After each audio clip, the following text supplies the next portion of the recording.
आजच्या या सखोल चर्चेत आपले स्वागत आहे. आज आपण the silicon blueprint, solar cell fabrication and design या माहिती स्रोतावर आधारित एका अत्यंत रंजक विषयावर बोलणार आहोत. हो, आणि हा विषय खरोखरच खूप कुतूहलाचा आहे. नक्कीच. म्हणजे आपण आपल्या आजूबाजूला घरांच्या छतावर किंवा मोठ्या मैदानांमध्ये सोलर पॅनल्स नेहमीच पाहतो. पण एका साध्या मातीतून आलेल्या सिलिकॉनच्या तुकड्यापासून ऊर्जा निर्माण करणारा हा सोलर सेल नेमका कसा बनतो, ही तांत्रिक प्रक्रिया खूप कमी वेळा चर्चेत येते. अगदी बरोबर. आणि या चर्चेमागचं आपलं मुख्य उद्दिष्टच हे आहे की या निर्मितीचा संपूर्ण प्रवास उलगडून दाखवणं. तसं पाहिलं तर आपण इलेक्ट्रॉनिक्समध्ये जो फोटोडायोड वापरतो, सोलर सेल हा मुळात त्याच्यासारखाच असतो. तरीही या दोघांमध्ये खूप मोठा फरक आहे. आणि सर्वात मोठा प्रश्न म्हणजे आपण नेहमी पाहतो त्या सोलर पॅनल्सला तो विशिष्ट निळा रंग कुठून मिळतो, कारण तो काही साधारण रंग नाहीये. नाही, अजिबात नाही. त्यामागे प्रकाशाचा एक मोठा खेळ आहे. सोलार सेल हा मुळात एक पीएन जंक्शन सेमीकंडक्टर डिव्हाइस आहे. थोडक्यात सांगायचं तर त्याचं मुख्य काम प्रकाश ऊर्जेचे विद्युत ऊर्जेत म्हणजेच विजेमध्ये रूपांतर करणे हे असते. अच्छा. आणि तुम्ही जो फोटोडायोडचा उल्लेख केला त्यातील आणि सोलार सेलमधील मुख्य फरक हा त्यांच्या आकाराचा आणि उद्देशाचा आहे. म्हणजे आकार मोठा का ठेवला जातो? कारण फोटोडायोडचा आकार अतिशय लहान असतो. तो फक्त प्रकाश ओळखण्यासाठी वापरला जातो, जसं रिमोट कंट्रोलमध्ये. पण सोलार सेलची रचना मुद्दाम मोठ्या आकाराची केली जाते, लार्ज एरिया. जेणेकरून जास्तीत जास्त प्रकाश शोषला जाईल. अगदी बरोबर. जितके मोठे क्षेत्रफळ तितकाच जास्त प्रकाश तो शोषून घेईल आणि साहजिकच त्यातून मिळणारा करंट तितकाच जास्त असेल. एका साध्या सिलिकॉन बेसला एका मोठ्या पॉवर हाऊसमध्ये बदलण्याची ही अचूक प्रक्रिया आहे. आणि या प्रक्रियेची सुरुवात होते ती सिलिकॉन वेफरच्या तयारीपासून. मी ह्या स्त्रोतामध्ये वाचत होते की प्रचंड उष्णतेमध्ये शुद्ध केलेल्या सिलिकॉनचा एक मोठा ब्लॉक तयार केला जातो. हो, ज्याला आपण इनगॉट म्हणतो. बरोबर, इनगॉट. आणि मग ह्या इनगॉटमधून अतिशय पातळ असे काप काढले जातात. मला सर्वात आश्चर्य या गोष्टीचं वाटलं की हे काप किंवा वेफर्स इतके पातळ असतात की त्यांची जाडी केवळ 150 ते 200 मायक्रोमीटर असते. म्हणजे मानवी केसाच्या जाडीपेक्षा थोडेसे जास्त. हे खरंच थक्क करणार आहे. नक्कीच. आणि यासाठी डायमंड वायर सॉ नावाच्या अत्यंत तीक्ष्ण तंत्रज्ञानाचा वापर केला जातो. पण केवळ कापून ही प्रक्रिया थांबत नाही, बरोबर? नाही. त्या वेफर्सना अत्यंत काळजीपूर्वक क्लिनिंग आणि पॉलिशिंगच्या प्रक्रियेतून जावे लागते. ह्या टप्प्यावर तो सिलिकॉनचा पृष्ठभाग पूर्णपणे दोषरहित म्हणजे डिफेक्ट फ्री असणं खूप क्रिटिकल असते. म्हणजे तो आरसासारखा गुळगुळीत केला जातो? हो, कारण या पॉलिशीवर एक महत्त्वाचं वैज्ञानिक कारण आहे. सिलिकॉनच्या या क्रिस्टल संरचनेत जर काही मायक्रोस्कोपिक दोष राहिले किंवा तो पृष्ठभाग अस्वच्छ राहिला तर आत निर्माण होणाऱ्या विजेवर त्याचा थेट परिणाम होतो. अच्छा, म्हणजे वीज वाया जाऊ शकते. अगदी तेच. प्रकाश पडल्यावर जे इलेक्ट्रॉन्स वाहू लागतात ते या क्रिस्टलच्या दोषांमध्ये अडकून बसण्याची शक्यता असते. याला आपण डँगलिंग बॉन्ड्स किंवा रिकॉम्बिनेशन सेंटर म्हणतो. जिथे हे इलेक्ट्रॉन्स अडकतात आणि त्यांची ऊर्जा उष्णतेमध्ये वाया जाते. ते वीज म्हणून बाहेर पडूच शकत नाहीत. म्हणजे सुरुवातीलाच एक गुळगुळीत आणि अत्यंत शुद्ध पृष्ठभाग मिळवणं ही एक भक्कम पायाभरणी आहे. एकदम खरंय. पण इथेच मला एक मोठा विरोधाभास या माहितीमध्ये जाणवला. कोणता? बघा, आपण आधी डायमंड सॉनी कापतो, मग रसायने वापरून तो पृष्ठभाग आरशासारखा गुळगुळीत आणि पॉलिश करतो, आणि लगेच पुढच्या पायरीत, ज्याला टेक्स्चरिंग म्हटलं जातं, तोच पृष्ठभाग आपण पुन्हा मुद्दाम खडबडीत करतो. हो, तो एक विरोधाभास लागतो खरा. पण त्याला कारण आहे. जर आपण सिलिकॉनचा पृष्ठभाग गुळगुळीतच ठेवला तर तो एका आरशासारखा काम करेल. म्हणजे सूर्याचा प्रकाश त्यावर पडेल आणि त्यातला जवळपास 30% प्रकाश रिफ्लेक्ट होईल, परावर्तित होऊन थेट परत जाईल. आपल्याला प्रकाश बाहेर फेकायचा नाहीये, तो आत ओढायचा आहे. अच्छा. आणि म्हणूनच केमिकल इचिंग प्रक्रियेद्वारे त्या गुळगुळीत पृष्ठभागावर अतिशय सूक्ष्म अशा पिरॅमिड्सची रचना तयार केली जाते. अगदी बरोबर. आणि हे पिरॅमिड्स इतके सूक्ष्म असतात की ते उघड्या डोळ्यांनी दिसतही नाहीत. प्रकाशासाठी ते एका भुलभुलैयासारखे काम करतात. म्हणजे जेव्हा प्रकाशाचा किरण या पिरॅमिड्सवर पडतो तेव्हा तो थेट बाहेर न जाता तो शेजारच्या दुसऱ्या पिरॅमिडवर आदळतो. तिथे शोषला गेला नाही तर पुन्हा तिसऱ्या पिरॅमिडवर आदळतो. अशा प्रकारे तो प्रकाश त्या संरचनेतच अडकून पडतो. यालाच आपण लाईट ट्रॅपिंग म्हणतो. Light trapping. यामुळे सेलची कार्यक्षमता लक्षणीयरित्या वाढते, कारण जास्तीत जास्त फोटॉन्स आत शिरतात. हो, आणि जितके जास्त फोटॉन्स आत जातील तितके जास्त इलेक्ट्रॉन्स ते मोकळे करतील.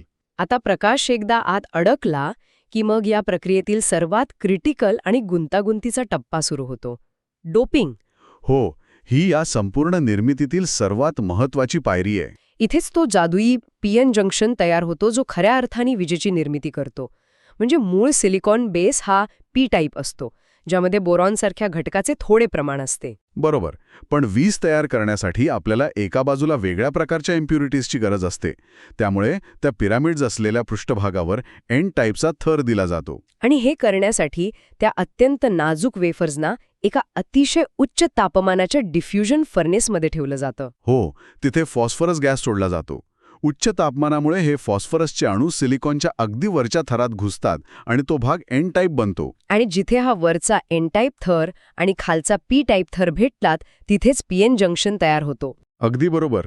हा पीएन जंक्शन एका प्रकारच्या वन वे रस्त्यासारखं काम करतो. वन वे रस्ता? हो, म्हणजे जेव्हा सूर्यप्रकाश या जंक्शनवर पडतो तेव्हा इलेक्ट्रॉन होल पेअर्स निर्माण होतात. जंक्शनमध्ये असलेल्या इलेक्ट्रिक फील्डमुळे हे इलेक्ट्रॉन्स केवळ एकाच दिशेने ढकलले जातात. आणि हाच वाहणारा इलेक्ट्रॉन्सचा प्रवाह म्हणजे आपली वीज. हो, पण या डोपिंग प्रक्रियेत एक मोठं आव्हान असतं. कोणतं? फॉस्फरसचे डोपिंग करताना ते पृष्ठभागावर एकाच ठिकाणी साचून राहता कामा नये. ते संपूर्ण थरामध्ये अत्यंत समान रीतीने युनिफॉर्मली पसरायला हवे. यासाठी ॲनिलिंग किंवा ज्याला ड्रायव्हिंग प्रक्रिया म्हणतात ती केली जाते. अच्छा, म्हणजे या ॲनिलिंग प्रक्रियेमुळे सिलिकॉनला एक प्रकारचा दिलासा मिळतो. दिलासा? हो, कारण इतक्या उच्च तापमानातून गेल्यामुळे आणि फॉस्फरसचे अणू आत घुसल्यामुळे सिलिकॉनच्या मूळ क्रिस्टल संरचनेत खूप मोठा ताण निर्माण झालेला असतो. काही क्रिस्टल डिफेक्ट्स तयार होतात. हां, अगदी बरोबर. मग ॲनिलिंग प्रक्रियेत तापमान विशिष्ट पद्धतीने नियंत्रित करून हा ताण हलका केला जातो. फॉस्फरसचे अणू सिलिकॉनच्या क्रिस्टल लॅटिसमध्ये योग्य ठिकाणी जाऊन बसतात. आणि यामुळे त्या संपूर्ण वेफरची इलेक्ट्रिकल क्वालिटी प्रचंड सुधारते. इलेक्ट्रॉन्सना वाहण्यासाठी आता एक अतिशय स्वच्छ आणि अडथळामुक्त मार्ग मिळालेला असतो. आता या सर्व तांत्रिक प्रक्रियांनंतर एक असा टप्पा येतो ज्याची मला खूप उत्सुकता होती. तो निळा रंग. हो, म्हणजे या सोलर सेलला त्याची खरी ओळख मिळते, अँटी रिफ्लेक्शन कोटिंग या ARCमुळे. बरोबर. बघा, टेक्स्चरिंग करून आपण प्रकाशाचे परावर्तन नक्कीच कमी केलेले असते, पण ते पूर्णपणे थांबलेले नसते.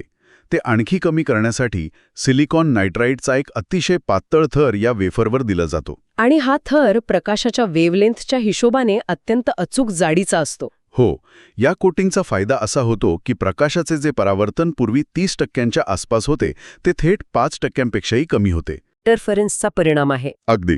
जसे साबणाच्या फुग्यावर आपल्याला वेगवेगळे रंग दिसतात तसाच हा प्रकार आहे. हो, सिलिकॉन नायट्राइडच्या या विशिष्ट थराची जाडी प्रकाशातल्या निळ्या रंगाच्या वेव्हलेंथला परावर्तित करते आणि बाकी सर्व रंगांना आत शोषून घेते.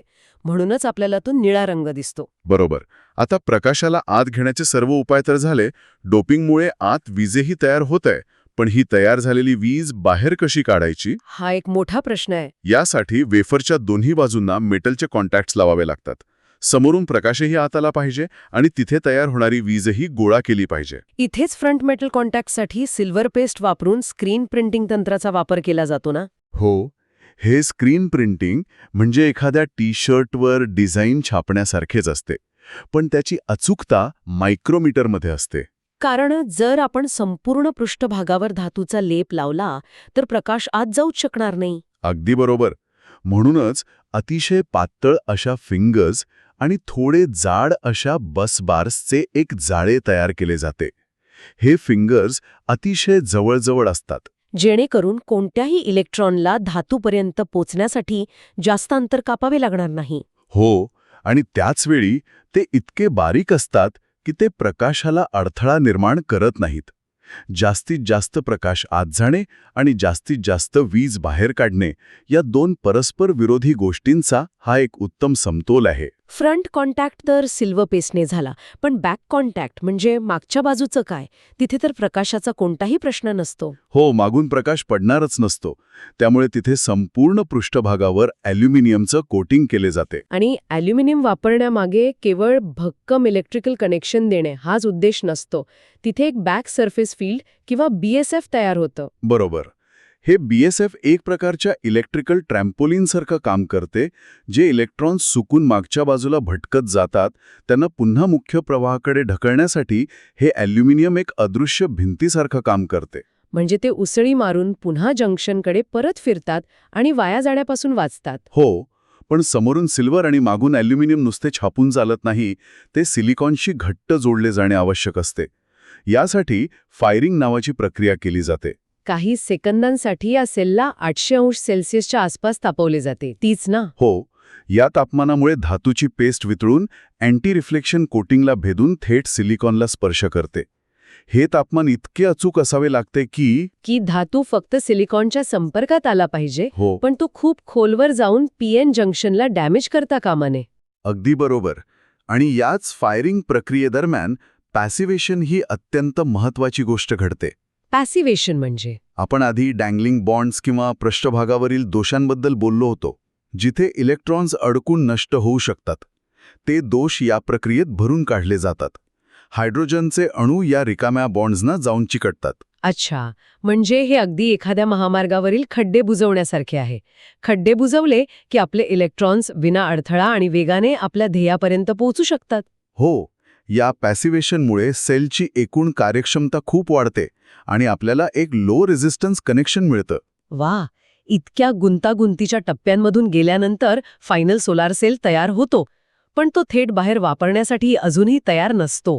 नाही, प्रत्येक सेलची काटेकोर तपासणी केली जाते. टेस्टिंग आणि सॉर्टिंग.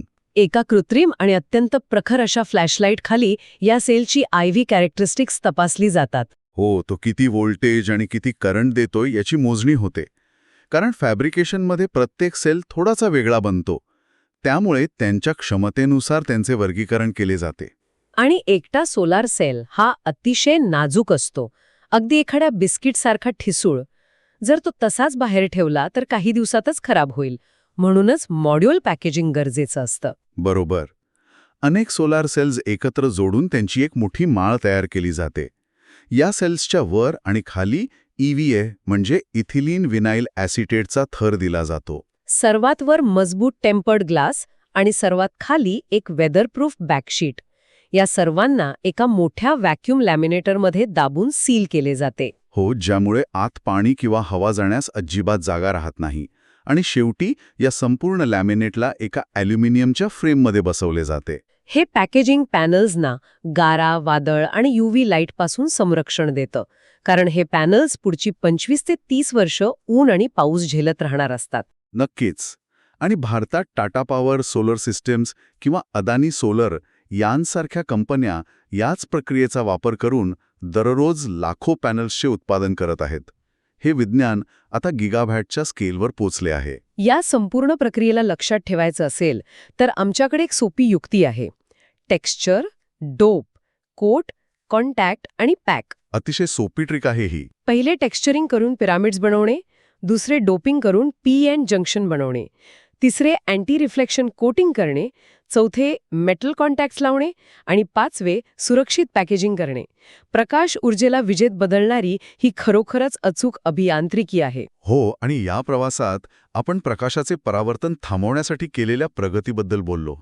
आपण परावर्तन 5%च्याही खाली आणले, म्हणूनच त्यांना निळा रंग मिळाला. आणि याच संदर्भात एक अतिशय रंजक आणि विचार करायला लावणारा मुद्दा मला शेवटी मांडावासा वाटतो. कोणता? आपण पाहिलं की परावर्तन कमी झाल्यामुळे निळा रंग मिळतो. जर तंत्रज्ञान इतके प्रगत झाले आणि आपण प्रकाशाचे हे परावर्तन पूर्णपणे 0% आणण्यात यशस्वी झालो तर काय होईल? परावर्तन 0 झाले तर भविष्यातील हे सोलर पॅनल्स निळे न राहता पूर्णपणे गडद काळ्या रंगाचे दिसू लागतील. Pitch black. बरोबर. पण जर ते काळे झाले तर ते फक्त प्रकाशच नाही तर आजूबाजूची उष्णताही प्रचंड वेगाने शोषून घेतील. आणि आपल्याला माहितीये की तापमान वाढले की सोलर सेलची कार्यक्षमता कमी होते. हां. एक खूप मोठा तांत्रिक पेच आहे. मग अशा शून्य परावर्तन असलेल्या पूर्णपणे काळ्या पॅनल्सच्या थर्मल मॅनेजमेंटचे काय होईल? उष्णता वाढल्यामुळे होणारे नुकसान हे जास्त प्रकाश शोषल्यामुळे मिळणाऱ्या फायद्यापेक्षा मोठे असेल का? हा खरोखरच एक महत्वाचा प्रश्न आहे. प्रकाशाला पूर्णपणे अडकवण्याच्या या शर्यतीत आपण निसर्गाच्याच एका वेगळ्या नियमाशी तर संघर्ष करणार नाही ना? हा विचार आपण आपल्या श्रोत्यांसाठी त्यांच्या स्वतःच्या कल्पनाशक्तीला चालना देण्यासाठी सोडूया. आज या सखोल चर्चेत सहभागी झाल्याबद्दल धन्यवाद. पुन्हा भेटूया अशाच एका नवीन आणि रंजक विषयासोबत.